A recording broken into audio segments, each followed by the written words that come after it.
이 시간 말씀을 받습니다. 이 복된 시간에 주시는 하나님의 말씀은 우리 출애굽기 16장 1절에서 10절까지의 말씀입니다.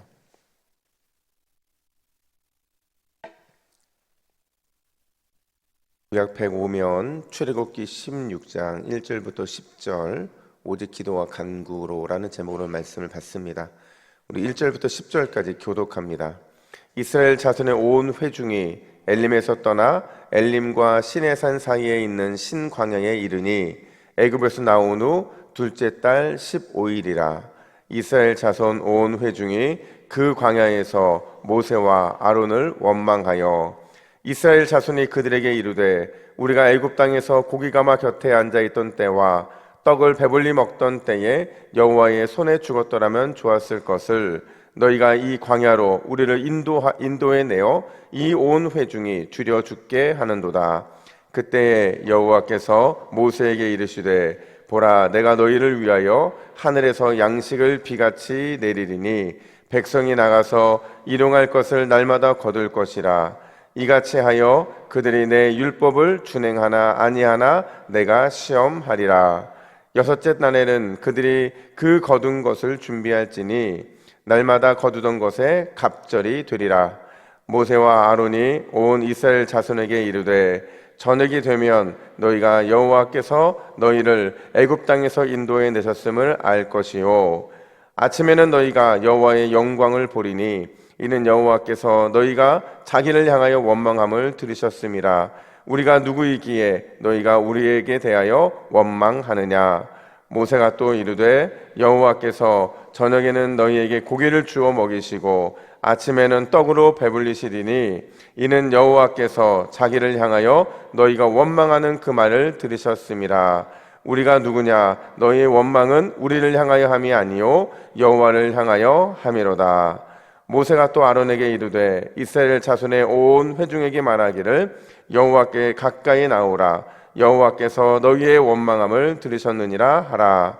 아론이 이스라엘 자손의 온 회중에게 말하매 그들이 광야를 바라보니 여호와의 영광이 구름 속에 나타나더라. 아멘. 여러분, 우리는 어제 새벽에 엘림의 축복에 대해서 다뤘어요. 지금 이스라엘 백성들은 이 엘림에서 하나님이 예비하신 이 축복의 현장에서 아마 마음껏 그 축복을 누리고 있었을 겁니다. 그늘도 있었고 그늘만 있는 것이 아니라 먹는 물, 많은 것들이 그들에게 혜택이 되었을 거예요. 그러면 보통 우리가 어떤 생각이 드냐면 조금만 더 쉬었으면 좋겠다, 조금만 더 누렸으면 좋겠다, 이런 생각이 들 거예요. 근데요, 바로 그때 여호와께서 이스라엘 백성들에게 뭘 말씀하시냐면 시내산을 향해 출발하라는 거예요. 다시 거기에서 출발하라는 거죠. 우리 1절 말씀을 같이 읽을까요? 1절입니다. 시작.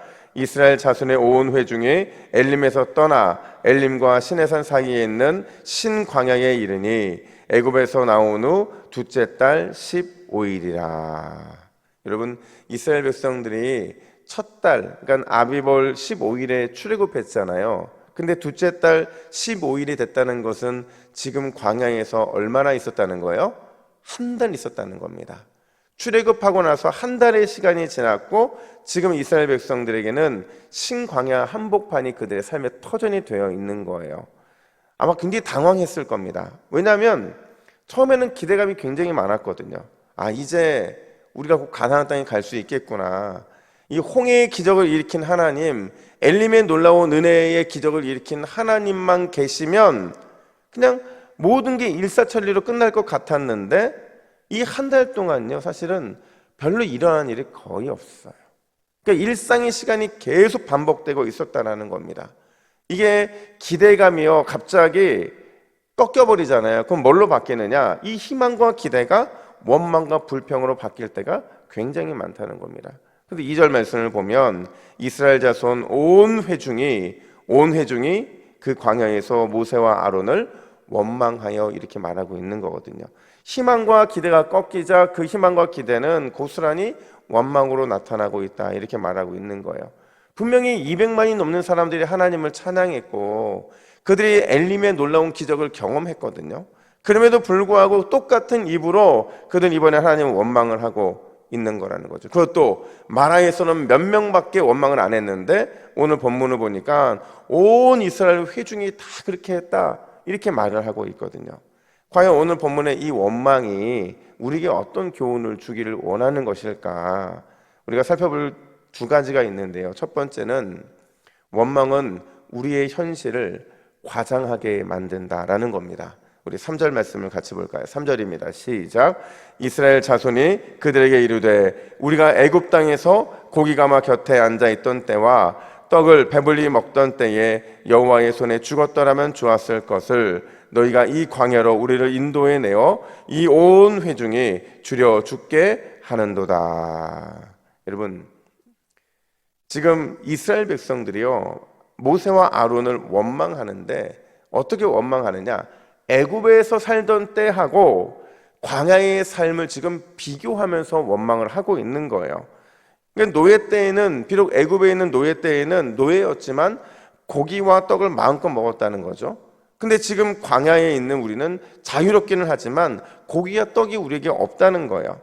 한마디로 말하면 차라리 애굽에 있을 때가 훨씬 좋았다, 지금 이 얘기를 하고 있는 겁니다. 근데 왜 팩트를 체크해 보세요. 이 말이 맞는 말입니까? 진짜 그들이 애굽에 있을 때 고기와 떡을 마음껏 먹었나요? 아니에요.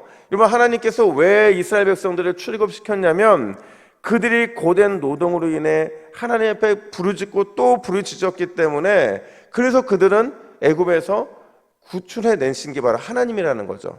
그렇다고 한다면 그들이 진짜 이 떡과 고기를 마음껏 먹었느냐? 그렇지 않았다는 거예요. 우리 앞선 2장 23절 다시 한번 보세요.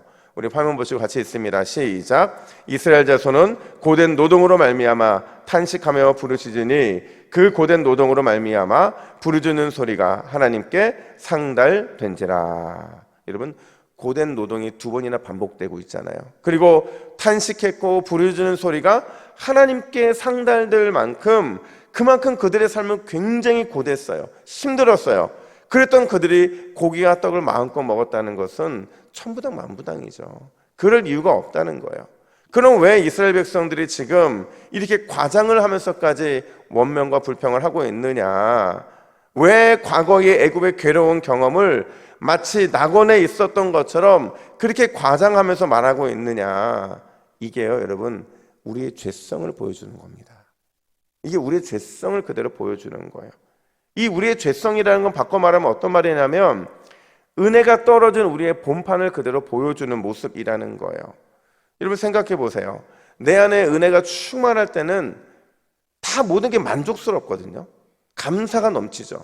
근데 내 안에 은혜가 조금씩 떨어지면요, 그 안에 조금씩 떨어지는 은혜로 인해서 그 자리를 다시 메우는 게 있어요. 그게 뭐냐면 원망이고, 그게 뭐냐면 불평이고, 그게 비교가 되는 거죠.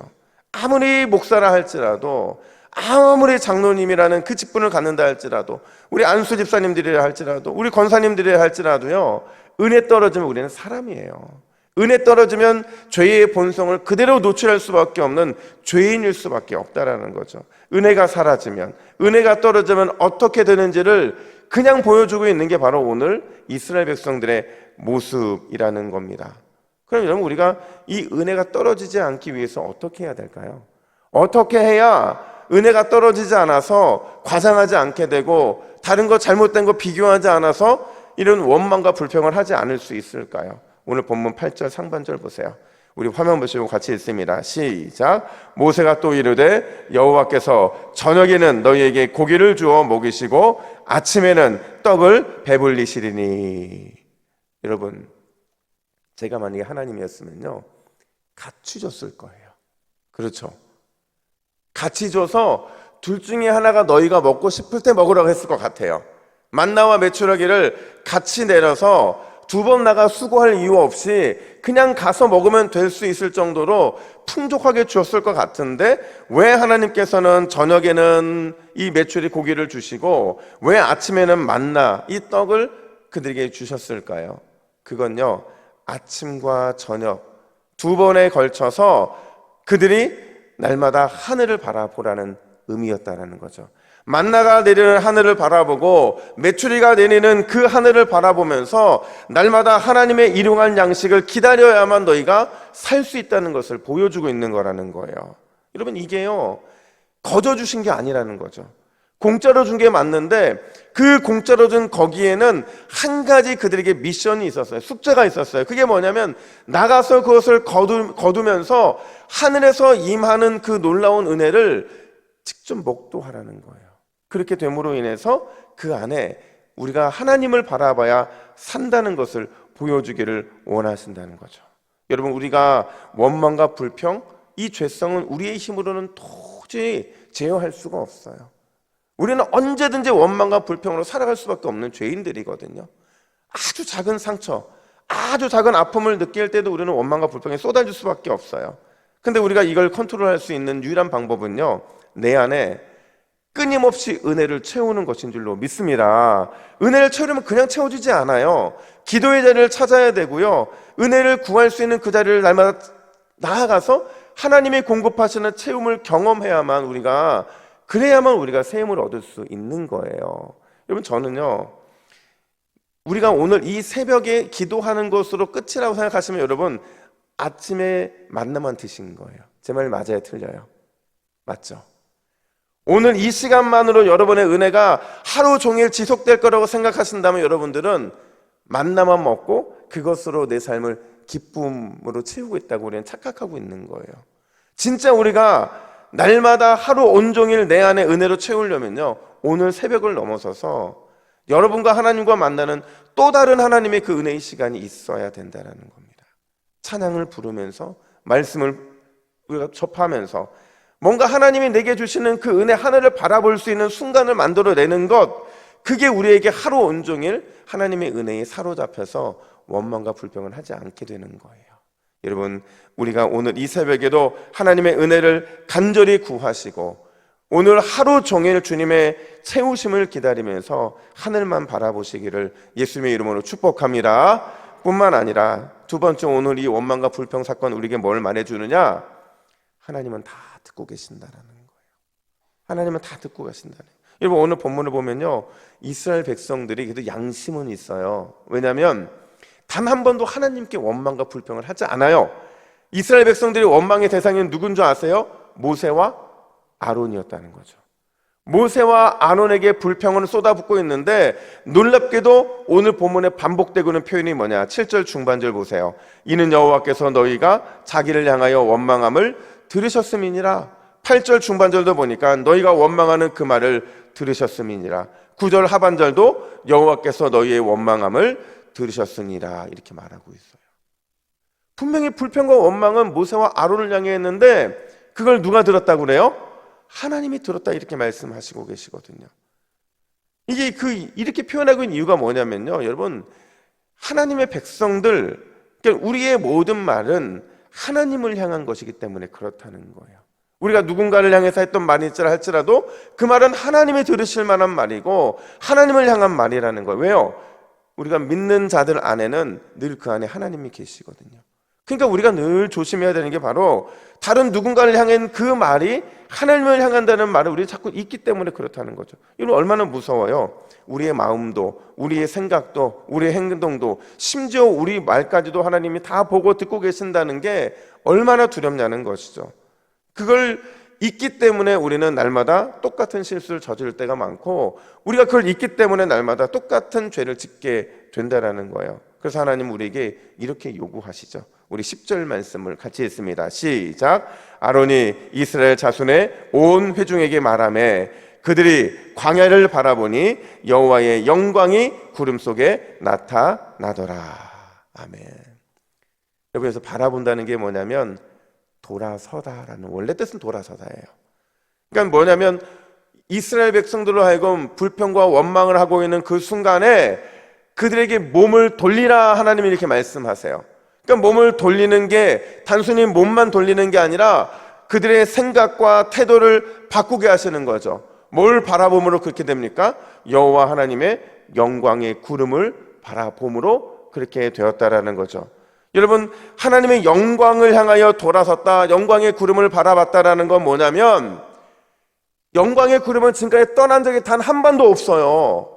그 변함이 없는 것이 그들에게 눈에 들어왔다는 얘기예요.